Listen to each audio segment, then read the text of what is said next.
Hey everyone, SBG Aussie MGTOW here. It's Friday, April 2018. Now, before I get started on the main topic, I want to talk about something that's been a bit of a concern recently among some MGTOW. Some guys, some MGTOWs on YouTube want to remain anonymous. That is, they don't want to show their face on camera. And some people have said, why don't these MGTOW YouTubers who make MGTOW content, why don't they show their face? And I've thought about that also. For me, I don't care, and I'll give you the reasons why. I'll explain soon. But I think it was TFM talking about this in one of his vids. Now, let's just think about it. Some people have a vested interest in keeping their privacy to themselves. And the reason is that let's just say you are a MGTOW, but you're still working full-time or you're still working part-time. And let's just assume, this is a hypothetical, that your boss is female, she could be a feminist, or maybe you have a male boss and he is a beta cuck, he is a tradcon, he is a white knight type sort of guy. For sure, if they find out that you are MGTOW, that you adhere to MGTOW philosophy, for sure they will try and sack you, or they will otherwise try to cause problems for you at work. They're going to give you a hard time. They're going to try and shame you, which, as we all know, is a tactic that anti-MGTOWs use to try and shame men who have gone MGTOW. As for myself, I'm only working part-time these days. I don't have a female boss. I don't have any boss. I don't have to worry about getting sacked, getting fired by a tradcon or by some nutcase feminist. But I can understand why some guys are worried, because they may get doxxed, they could be harassed, they could receive death threats, because some people really hate us guys in the MGTOW community because we are basically telling the truth. And a lot of people, tradcons, feminists, white knights, they don't want to hear the truth. They just want this gravy train, gynocentric gravy train for women to just keep going indefinitely. And hopefully we can stop that. Anyway, first of all, I want to just talk about something else. I've been following a YouTube MGTOW vid by an Aussie MGTOW called MGTOW Matty. And I was watching one of his vids just last night, and I responded in a comment section, and there's this guy called Vinny. He's Indian, but he lives in New Zealand. He's a New Zealand guy of Indian descent. And I'll just refer to what he said. I'll just find it here. Yep, this is Vinny from New Zealand. He said in the comments, women in Asia are just like where you'd get from anywhere else, which isn't surprising at all. It just makes sense. I agree with that. Asian women want to emulate their Western sisters, or their Western sisters' counterparts. They think it's better than their own style of living.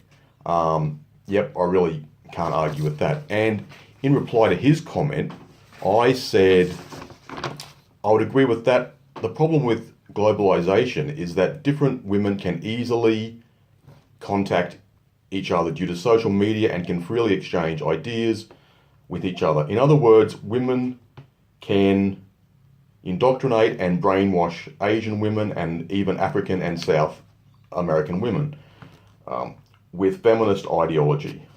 Yeah. Asian women's, just let me lose my track here. Yeah, they can pollute Asian women's minds with feminist ideology. That's what I said before. Other people, like tradcons, will also throw their 5 cents worth in. A tradcon is not really a traditionalist or a conservative. They just believe a man is nothing but a workhorse and an ATM and a provider for women. That's correct. That's all we are seen as by women. We are just a workhorse. We are an ATM. We are expendable. Most relationships, I'd say probably 98%, are based upon expediency. So what I'd like to do now is talk about the marriage business, the marriage industry.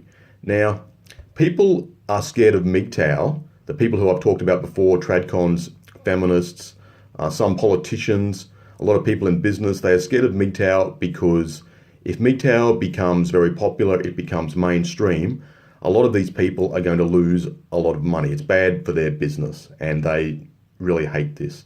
So I'm going to talk about what could happen if MGTOW really takes off and it becomes a mainstream way of life and a philosophy. Who is going to suffer? Well, who benefits from the marriage industry? Well, it's the catering industry, the people who rent out venues for weddings, the people who make wedding cakes, wedding cake designers, bakeries. I can just think of that off the top of my head. Let's think of some others. We have photographers, we have flower sellers, florists, we have all sorts of people who are contributing to this industry and making a profit from it. Limousine companies, just think of all the services that are provided for a wedding. All wedding dresses, I forgot about that one. The bridal wear industry. There are entire magazines which are devoted to weddings and bridal wear. The wedding publishing business. Now imagine, let's just say 60% of guys went MGTOW. A lot of these marriage industries would just collapse. I mean, there's no doubt about that. And it's not just that. Like I said before, a lot of photographers, photographic business would drop right off. Anyone who supplies a service to the wedding business, the wedding industry, that could be a big problem. Also, it's not just weddings. Just think about dating. Dating is an industry too. Dating is big business. It's both big business online and also in real life with dating agencies, with shop fronts and offices where people just walk in off the street, for example, and join dating agencies. Or they saw an ad in a newspaper or online and they actually go and meet these marriage dating agents in person and they sign up.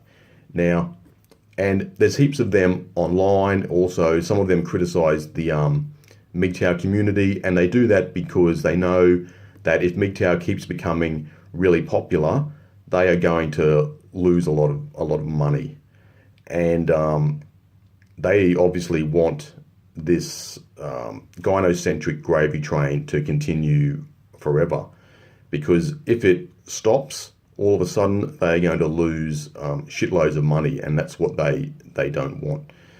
So it's not just, it's all the things that happen after marriage too, because women are so demanding and they just want more. They want to be taken on trips. They want men to buy them expensive clothes, shoes, jewelry. A lot of consumer spending is done by women, and if they've got a job, they'll spend their own money, but they have no problem spending OPM, spending other people's money, OPM, other people's money, or spending MM, men's money, like I said in my last video. So a lot of discretionary spending will drop off if MGTOW becomes mainstream. And there'll be less tax revenue for Western governments, which I don't really care about that at all. If there's a drop off in taxation, I think Western society is almost fucked anyway. So if it burns, if it collapses these days, I don't really give a shit anymore. Another thing is that a lot of Western men are leaving the West, or trying to, and they're moving to Southeast Asia. So there's a drop off in income tax revenue for Western governments, and also guys are not paying the GST. Every time we buy a product, most products in Australia have GST added onto them. Of course, there are exemptions for some things like a lot of fresh foods, for example, but the government is relying on GST revenue to provide services. If a lot of guys say, I've had enough of this gynocentric merry-go-round in the West, they might move to Thailand or the Philippines, and the Western governments will notice there'll be a drop-off in revenue. They're probably already noticing that because a lot of guys have already left. It used to be China that was the flavor of the month. Now China's on the nose. So a lot of guys have moved back to Thailand. Some have gone to the Philippines, but the Philippines is not as popular as Thailand. Some guys went to Japan and Korea also. But as for China, it's also becoming an extremely gynocentric society. It is because of the gender balance, and Chinese women are influenced, brainwashed, indoctrinated by Western women online and also face-to-face. When Western women go to China, they put these feminist ideas into the heads of Asian women. And it's very sad. I think it's terrible. Anyway, it's raining outside. There's a storm here in Brisbane, so it's pelting down. Maybe you can hear it in the background. I'm sorry about that if it's affected the audio quality of this video. But anyway, that's all I've got to say for now. Hope you enjoyed the vid. If you do, like and subscribe. And thanks, gentlemen. Keep the MGTOW fires burning, and I'll chat to you next time. Cheers.